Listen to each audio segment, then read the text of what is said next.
আজকে মনোনয়ন বাছাই পর্বে আমার মনোনয়নপত্র বহাল হয়েছে, গ্রহণযোগ্য হয়েছে। সেজন্য আমি আপনাদের মাধ্যমে নির্বাচনী এলাকার ভোটারদেরকে ধন্যবাদ জানাচ্ছি এবং তাদের দোয়া এবং সমর্থন কামনা করছি। নির্বাচিত হলে আমি প্রথমত এই এলাকায় স্থায়ী শান্তি প্রতিষ্ঠার জন্য কাজ করব। এই এলাকার শান্তি প্রতিষ্ঠার জন্য যা যা করার সেটার জন্য আমরা সম্মিলিতভাবে পাহাড়ি বাঙালি সবাই সহাবস্থানের মধ্য দিয়ে আলাপ আলোচনার মধ্য দিয়ে আমরা এই এলাকায় শান্তি প্রতিষ্ঠার জন্য চেষ্টা করব।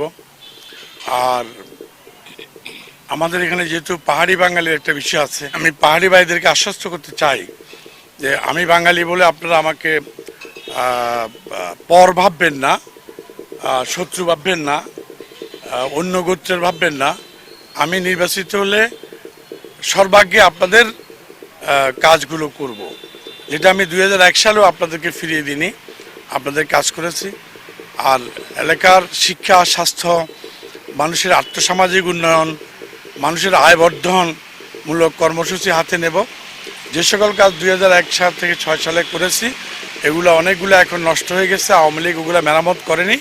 ওই কাজগুলোকে আমরা সেকেন্ড প্রায়োরিটিতে মেরামত করব, যাতে করে সরকারের টাকা কম খরচের মধ্য দিয়ে শত শত রাস্তা আবার নতুন রূপে দাঁড়িয়ে যায়, শত শত ভবন, স্কুল, কলেজ, মসজিদ, মাদ্রাসা, মক্তব, মন্দির, ক্যাং ইত্যাদি যাতে আবার নতুন সাজে সজ্জিত হয়।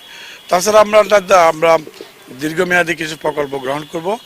মেডিকেল কলেজ স্থাপন করার চেষ্টা করব, এগ্রিকালচার ইউনিভার্সিটি স্থাপন করার চেষ্টা করব।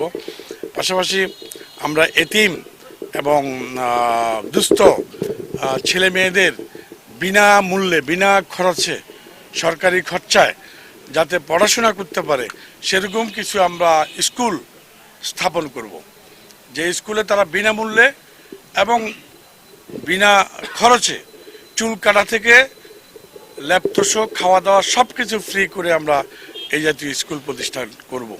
এই জাতীয় কাজ করে আমরা বিশেষ করে স্বাস্থ্য, শিক্ষা এবং মানুষের অভাব দূর করার মতো প্রকল্প, যেগুলোকে আয়বর্ধনমূলক প্রকল্প হয়, পরিবার কেন্দ্রিক, সমষ্টিগত না, পরিবার কেন্দ্রিক, ব্যক্তিকেন্দ্রিক, আর্থসামাজিক এবং আয়বর্ধন, আয়ের উৎস সৃষ্টি যেন হয়, তাদের অভাব যেন দূর হয়, সেই জন্য আমরা কিছু কাজ করব।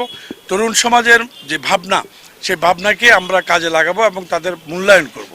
তরুণ সমাজের চাহিদাকে আমরা মূল্যায়ন করব, সেইভাবে আমরা চলব এবং কাজ করব। এবং বেকার যুবকদেরকে চাকরি উপযুক্ত, এদেরকে চাকরির সুব্যবস্থা করব। এবং পাহাড়ে টাকা নিয়ে চাকরি দেওয়া হয়, আমরা বিনা টাকায় মেধার ভিত্তিতে শিক্ষক সহ যাবতীয় নিয়োগে আমরা নিশ্চিত করব।